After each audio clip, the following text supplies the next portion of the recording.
Hello dear student, welcome. अब simple interest annuity में भी हम लोग क्या कर रहे हैं बच्चे लोग, एन्युटी का सम सॉल्व कर रहे हैं। तो ये सम कैसे एकदम घुमा फिरा के आएगा, तब इसको अच्छे से समझते सीखते सॉल्व करते कंफर्म आता है ये 5 मार्क के लिए, है ना। आ जाओ। तो ईएमआई मतलब मंथली इंस्टॉलमेंट। तो बंदे ने लोन लिया 40 लाख। ये जो लोन रहता है ना, लोन वो तुम्हारा प्रेजेंट वैल्यू रहता है। ओके, ये क्या रहता है तुम्हारा प्रेजेंट वैल्यू। और return in 6 monthly installment. Rate of interest दिया है 12। तो ये दिया है 6 दिया है। और रेट जो दिया ना तुमको 12% दिया है। ये साल का दिया है ना। और अपने को क्या ढूंढना है, सी ढूंढना है। क्या ढूंढना है? सी, मतलब ईएमआई कितना भरना है। तो पहली बात याद रखो, ये रेट है ना मंथली रेट है। हम लोग को क्या करना है, ईएमआई है ना मंथली निकालना पड़ता है। और रेट साल का है तो फिर इसको 12 से डिवाइड करेंगे। तो साल का 12% है, तो एक महीने का कितना परसेंट होगा? 1%। जो भी हम लोग सम सॉल्व करेंगे ना ईएमआई में, रेट अगर साल का है ना उसको 12 से डिवाइड करना पड़ेगा। अगर पर मंथ रहता तो कुछ नहीं करते, पर एनम है मतलब ये साल का है। और साल में कितना महीना रहता है? 12, क्योंकि ईएमआई मंथली होता है, इसलिए 12 से डिवाइड किया तो 1% आया। 1% बोले तो 1/100, 0.01। अभी कभी कभी आपको एग्जाम में 9% भी दिया रहेगा, तो आप क्या करेंगे, 9 को 12 से डिवाइड करेंगे। ओके, 9 को 12 से क्या करेंगे, डिवाइड करेंगे, ये आएगा। Okay, simple. ये 0.7% होगा, फिर इसको डिवाइड बाय 100 करेंगे तो ये तुमको वैल्यू मिलेगी। अभी तक कितना था, 12 को 12 से डिवाइड किया तो 1% है ना। 1% मतलब 1/100, ये आया तुम्हारा आय। अभी हमको प्रेजेंट वैल्यू का फॉर्मूला लिखना है ईएमआई के लिए। सीधे लिखेंगे सी अपॉन आई। क्या लिखेंगे? सी अपॉन 1 - 1 लिखने का ऐसा, इधर 1 + i⁻n। अब इसको सॉल्व करके वैल्यू निकालता हूँ। ये प्रेजेंट वैल्यू कितना है? 40,000 है, वो यहाँ लिख दूंगा मैं। सी है क्या? नहीं ढूंढना है। ये 0.01% है। 1 - 1/1 + 0.01 n। कितना महीने का इंस्टॉलमेंट निकलना है? 6 महीना।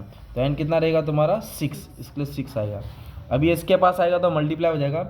40,000 को 0.01 से मल्टीप्लाई करूँगा, सी इधर रहेगा ऐसा। अभी ये क्या करेगा? 1.01 6। ओके, तो मैं क्या करता हूँ, अभी इधर इसको मल्टीप्लाई कर दूंगा तो मेरे को 400 हो जाएगा। ये 40,000 × 0.01, ये 400 हो गया मेरा वैल्यू। अब मैं क्या करूँगा, इधर 1 - 1 अब इसको कैलसी में सॉल्व करना पड़ेगा। तो पहले क्या करेंगे, 1.01 को टाइप करेंगे, फिर मल्टीप्लाई दबाएंगे, फिर इक्वल को 5 बार, 1 2 3 4 5। तो कैलसी वाला आंसर दे दीजिएगा 1.01 × है ना 6। तो कितना बार दबाएंगे? 5। 1 2 3 4 5। कितना वैल्यू है? 1, 4 नंबर लिख लो, 1.06152। ओके, अब इसके बाद स्टेप बहुत इंपॉर्टेंट है, ध्यान देना है। अब मैं क्या करूँगा मालूम में क्या, अब मैं 1 से डिवाइड कर दूंगा। ओके, इसको इससे डिवाइड कर दूंगा, 1 को इससे डिवाइड करूँगा। तो पहले 1 टाइप किया, डिवाइड बाय 1.06152। इसको इससे डिवाइड किया तो ये वैल्यू है मेरा 0.9420, 0.9420। ओके, इधर तक समझा। फिर क्या करना है, सी को ऐसे रखना है। अब 1 को इससे माइनस कर देंगे, इसको इससे क्या करेंगे? माइनस। तो मैं -1 दबा दूंगा। माइनस को नहीं दिखना। ओके, माइनस को नहीं दिखना है। 0.05795, मतलब 4-5 नंबर लिख लो ताकि आंसर और एग्जैक्ट आएगा। 0.05795 आ गया। फिर 400 को, ये वाला पार्ट इसके नीचे आ जाएगा, ये वाला पार्ट किसके नीचे आएगा? 400 के नीचे आ जाएगा। 0.05795। अब हम लोग इसको सॉल्व करेंगे तो सी मिल जाएगा। ट्राई करता हूँ। 400 को डिवाइड किया, 0.055 के बाद 795, तो ये तुम्हारा आ गया ईएमआई 6902। कितना है? 6902।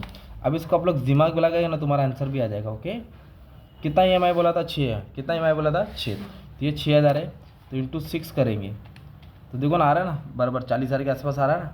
तो मतलब 40,000 लोन लिया तो 40,000 के आसपास ही आएगा ना यार। अभी तुमने 6, इसको सॉल्व करके अगर मान लो 10 लाख आया, 1 लाख आया, मतलब गलत जा रहा है, इतना थोड़ी इंटरेस्ट जाएगा ना। तो ये तुम्हारा ईएमआई एक्स्ट्रा जो अमाउंट है ना, दोनों का माइनस किया ना, 1400। अरे समझाने के लिए क्या, क्योंकि 6 ईएमआई है ना, तुम 10 बार तक ईएमआई भरेंगे नहीं। जो 40,000 का टीवी खरीदा है, हर महीना तुमको इतना भरना है, 1 महीना 2 महीना 3 महीना 4 महीना 5 महीना 6 महीना। समझाने के लिए किया था मैं। वो आंसर चलेगा ना पॉइंट के? हाँ हाँ चलेगा, पॉइंट डालने का ना। नहीं, इधर 0 पहले आना चाहिए, ऐसा ज़रूरी नहीं है ना। नहीं नहीं नहीं,